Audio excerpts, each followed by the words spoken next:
એને પ્રસાદ ધરવાનો, એની આરતી કરવાની, અને પછી બધું પૂજા થઈ જાય ને એટલે પાછું હોકેલી લાલન ટોપલી મૂકી દેવાનો. કાયમ પ્રતિષ્ઠા થાય અને કાયમ પાછું એનું ઉત્થાપન થાય.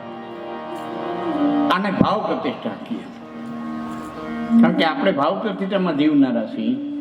આપણો માર્ગ છે ને એ ઉપાસનાનો માર્ગ છે. આપણો માર્ગ સાધનાનો નથી. ચારણ શક્તિઓ એ જે જન્મી પછી ઠેઠ આદિ આવડથી લઈ અને માં હોનબાઈ સુધી ને અત્યારે પણ જે જગદંબાઓ છે એ કોઈને કોઈ પોતાની એક તાકાત લઈને જન્મી છે.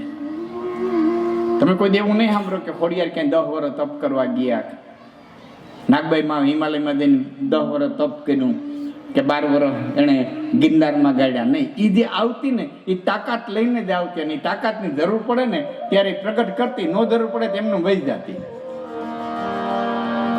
એવો સમય આવે તો એ તાકાતને પ્રગટ કરે. એવા શક્તિના સાનિધ્યમાં હું શરૂઆત કરવા પેલા 2-3 વાત આપને જરા કહી દો. મારી પોતાની થિયરી છે એ કે જ્યાં મોજ આવીને તાળી પડકારો, હોંકારો દઈ દો.